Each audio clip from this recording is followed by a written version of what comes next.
Most writing goals fail by February, and you'll be abandoning your Scrivener sooner than other people abandon their gym memberships. Don't let that be you. Let's set some goals that will actually fit into your busy life. I mean, let's be real, you are living in the 2020s, so you've got other stuff to do whether you want it or not. You're the cleaner, driver, cook, personal shopper, laundress, the cat entertainer in your family. So you need to use your time wisely. If you're new here, hi, I'm Katri. I'm your new writing bestie, and this is Protagonist Crafts, the place for people who are kind of obsessed with that whole writing thing. You don't need a prestigious writing degree or 8 hours every day to write a novel. Ask how I know. And here are the major problems with many of traditional New Year's resolutions. Promising to write every day it's a nice goal, but it doesn't actually work for a lot of people. Personally, I write whenever I can, using any pocket of time that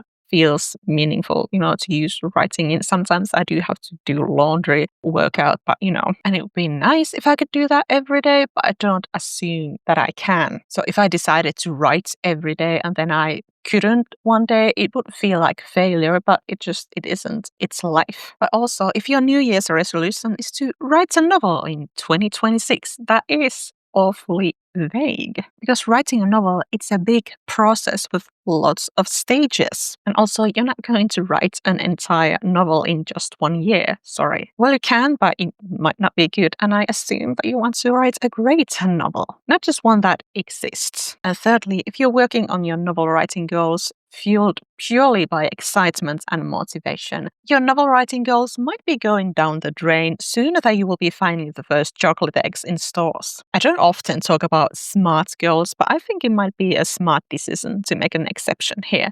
And listen, I really wanted to come up with my own acronym, my own framework for this video, but simply I didn't have the time or the bandwidth for that. So let that be a lesson for you. Sometimes what you already know is the answer. You just need to apply what you know. You don't need to be reinventing the wheel all the time. If you've got ADHD, I actually have a video about writing when you have ADHD. But what can happen with people or with brains like ours is that we keep trying new things and it's like, yes, this is working, and then it stops working, and then we feel bad and we try a new thing and then that doesn't work.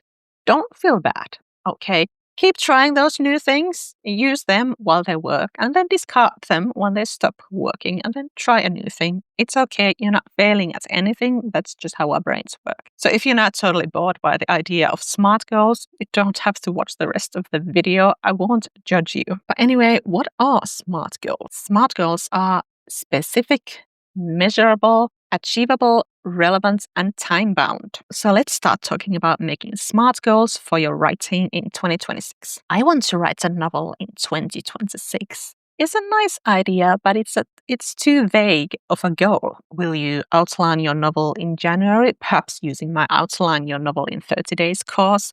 Or will you decide to write for an hour 3 times per week? Whatever it is, make it specific. And like I said, you won't be able to write a good novel in just a year.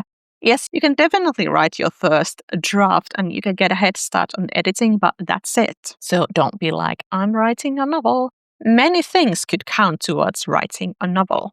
If you want to write a novel in 2026, you need to think of the specific parts of the writing process and then start working towards each of them one at a time. And when something is specific, you know if you've done it or not. You can't write a novel in 2026 in 1 day. Write more also doesn't really mean anything. You can sit down to write for an hour, but have you written more?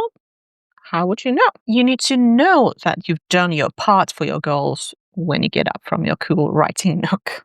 That's why your goal also needs to be measurable. So will you try to write 5,000 words every week? Or will you perhaps outline a scene every day for the first 50 days? You need to know if you have done it, or maybe if you've done half of it, and not be like, I don't know, maybe, kinda. And think of it like this. What if your goal was to be a better writer? What would that mean? And how would you know whether you're working towards that or if you've become that? That's a totally fine goal to have, but you need to know what the steps are to get to it. So what you could do instead is do a writing exercise every day. And then every month, read a different writing craft book. Those are measurable things, not miserable. Measurable. How do you pronounce that?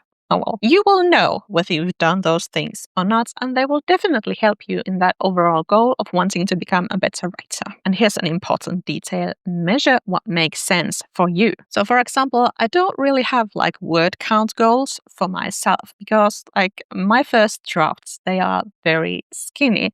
So, 1,000 words, who knows how much that is like in the grand scheme of things. But what I try to do instead is that I try to finish writing a scene, during my writing sessions. Yes, if I have written more than 1,000 words, that's good. But, that's not what I'm tracking or measuring. And then when I'm editing, I have very different goals. Let me know if you'd like me to make a video about how to edit your novel without getting overwhelmed and without losing your will to live. So maybe you also need to think of, do you want to think of your measurable goals as like words written?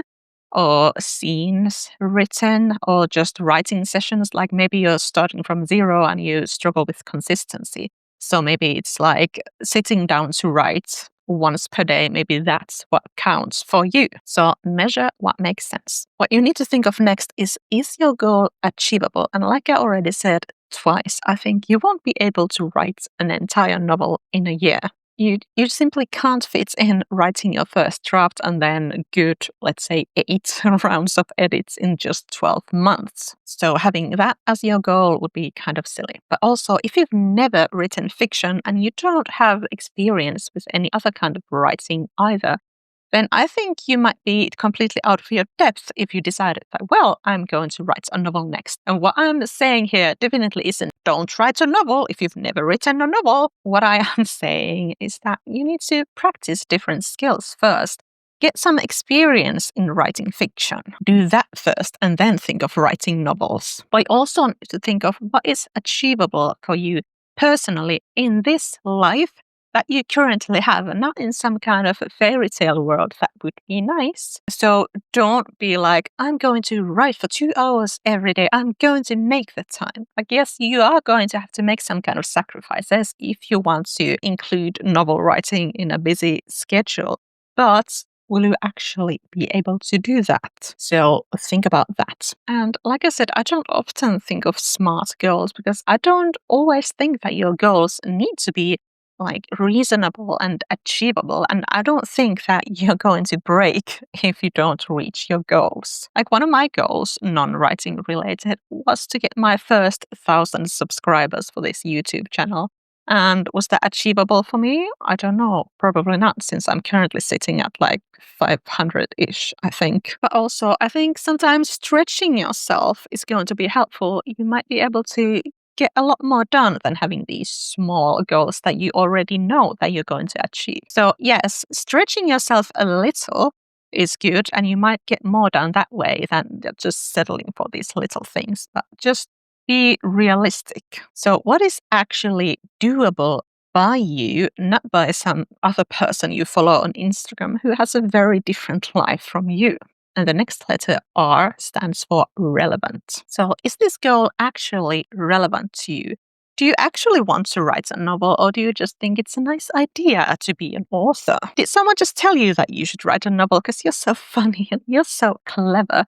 But artistic expression isn't actually important to you. You don't care about writing or care about sharing your unique point of view with the world. In that case, writing a novel might not be a relevant goal for you. Or is trying to write the next literary masterpiece the right goal for you if what you actually want to write is futuristic romance novels? You know this better than anyone else, but just think, does writing a novel actually fit with what you want from life? Does this goal make sense for you? And don't think about like what makes sense for other people. Writing novels, it rarely makes sense for people.